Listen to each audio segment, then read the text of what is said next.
ধর্ম যার যার, উৎসব সবার। আমার প্রশ্ন হচ্ছে, যদি ধর্ম যার যার, উৎসব সবার হয়ে থাকে, তাহলে ঘুরে ফিরে কেন কোরআন শরীফকে বেছে নেওয়া হচ্ছে?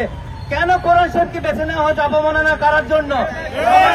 আমার একটাই প্রশ্ন, কোথায় সেই প্রগতিশীল সমাজ, কোথায় সেই শিল্পী সমাজ যারা মুসলিম নামধারী হয়ে যারা এই দুর্গা পূজায় তিলক দিয়ে পূজায় উদযাপন করছে?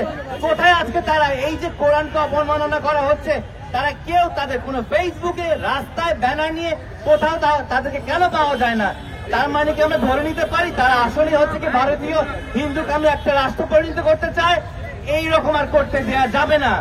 কেন বারবার, কেন আমার ইসলাম অপমানিত হবে এই রাজপথে? কেন? আপনাদের কাছে আমার প্রশ্ন, আমাদেরকে দাঁড়িয়ে কেন শুধু আমাদেরকে হুজুর হতে হবে? কেন আমি মাথায় টুপি দিয়ে বললে আমার ধর্ম জায়েজ হবে? কেন আমি আমার ধর্ম প্রতিষ্ঠা করতে এই রাজপথে কেন আমাকে চিৎকার করতে হবে? কেন গভর্নমেন্টের সেই আইনের ব্যবস্থা থাকবে না যাতে করে আমার ধর্ম প্রতিষ্ঠিত হবে অন্য সব ধর্মের সাথে?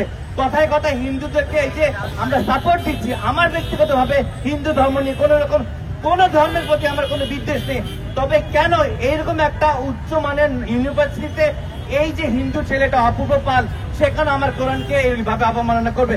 তারপরেও তাকে কয়েকদিন পরে আপনারাই দেখবেন যে বহাল তবিয়তে আছে। আমি আপনাদেরকে একটা কথাই বলতে চাই, যদি আপনারা সত্যিকারের মুসলমান হয়ে থাকেন, যদি সত্যিকারে আপনারা কোরআনকে বিশ্বাস করে থাকেন, তবে আপনারা প্রতিবাদ করুন। এই দেশ আমার, সবার ধর্ম সবাইকে আমরা শ্রদ্ধা করবো, কেউ কারো ধর্মকে অবমাননা করবো না, হতে দেওয়া যাবে না এই বাংলায়। সর্বোপরি আমরা যদি একজন হিন্দুকে শ্রদ্ধা করি, হিন্দু কেন আমাকে শ্রদ্ধা করবে না? করতে বাধ্য। ঠিক কিনা বলেন? আপনি আপনার ধর্ম করেন, আমি আমার ধর্ম করি।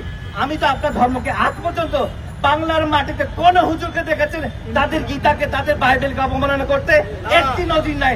তাহলে কেন আমার ধর্মের কোরআনকে, সর্বোচ্চ কোরআন শরীফকে কেনই অবমাননা করা হবে?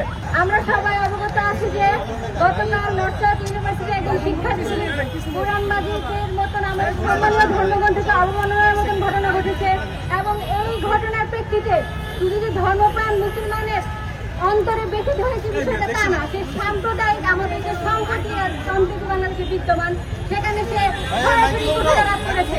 আমরা দেখতে পাচ্ছি যে গত 3 দিন আগে হিন্দুদের সর্বোচ্চ যে অনুষ্ঠান, ধর্মীয় অনুষ্ঠান,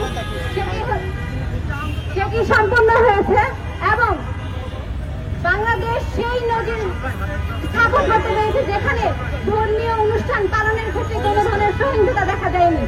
আমরা বাংলাদেশের মানুষ সাম্প্রদায়িক সম্প্রীতিতে বিশ্বাসী, তাহলে কেন বাংলাদেশের মাটিতে ইসলাম ধর্মকে অবমাননা করা হবে, কোরআন মাজিদের উপর পা রাখা হবে? এবং এটা যখন একজন ব্যক্তি করলেন, তখন কি বলা হচ্ছে যে তার মানসিকভাবে সে অসুস্থ। সে যদি মানসিকভাবে অসুস্থ হয়, তাহলে কিভাবে সে একজন বিশ্ববিদ্যালয়ের শিক্ষার্থী হয়? এবং সে যখন এই অবমাননা করলো, তখন আমরা এখন দেখতে পাচ্ছি যে এই ঘটনা যদি পুজোর কোনো মণ্ডপে সাধারণ কোনো ঘটনা দিয়ে হতো, তুচ্ছ থেকে তুচ্ছ ঘটনা, তাহলে এখানে বুদ্ধিজীবীদের মেলা বসে দিত। তারা বলতো বাংলাদেশে হিন্দুরা ভালো নেই, বাংলাদেশে উচ্চআয়নী গোষ্ঠীরা ভালো নেই, বাংলাদেশের যারা মাইনরিটি আছে তারা ভালো নেই। তাহলে আজকে তারা কোথায়?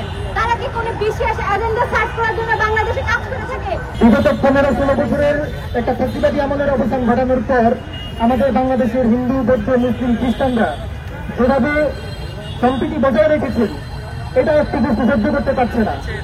আমাদের স্বাধীনতা, সার্বভৌমত্ব, আমাদের অসাম্প্রদায়িক বাংলাদেশের স্থিতিশীলতা থেকে বিরক্ত করতে তারা পার্শ্ববর্তী রাষ্ট্র এবং পলাতক ফ্যাসিস্ট গোষ্ঠী এই ঘটনায় মদত পেয়েছে বলে আমরা মনে করি।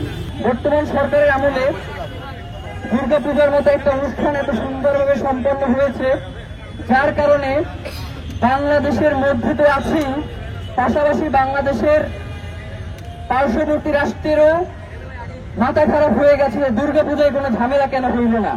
তারা এই শান্তিপূর্ণ অবস্থান কোনোভাবেই মেনে নিতে পারছে না, যার পরিপ্রেক্ষিতে আমরা দেখতে পেয়েছি 5ই আগস্টের পরেও ফরিদপুরের মধুখালীতে পূজা মণ্ডপে আগুন দেওয়ার অভিযোগে 2 ভাইকে, আরশাদুল এবং আরশাদুলকে হত্যা করা হয়েছে পিটিয়ে।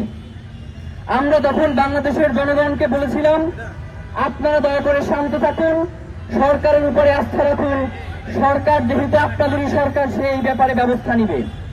এরপরে 5ই আগস্টের পরে আমরা দেখেছি চট্টগ্রামে আলিফ ভাইকে দিনে দুপুরে কুপিয়ে হত্যা করা হয়েছে।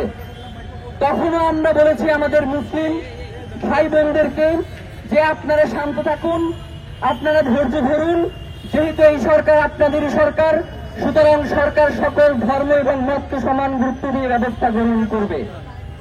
এবং সর্বশেষ গতকালকে নর্থ সাউথ বিশ্ববিদ্যালয়ে যে ঘটনা ঘটেছে, সেই ঘটনা থেকে আমরা দেখতে পাই যে এমন ন্যাক্কারজনক ঘটনা বাংলাদেশে কেউ 5ই আগস্টের পরে ঘটাবে, এটা আমাদের জন্য একটা অবিশ্বাস্য ব্যাপার ছিল।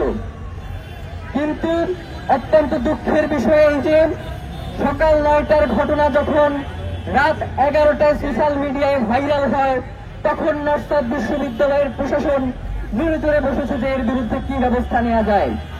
তার মানে জনগণ যদি এখানে বিক্ষোভ প্রদর্শন না করত, তাহলে নর্থ সাউথ বিশ্ববিদ্যালয় এই বিষয়টাকে এড়িয়ে যাওয়ার জন্যই তারা সচেষ্ট ছিল।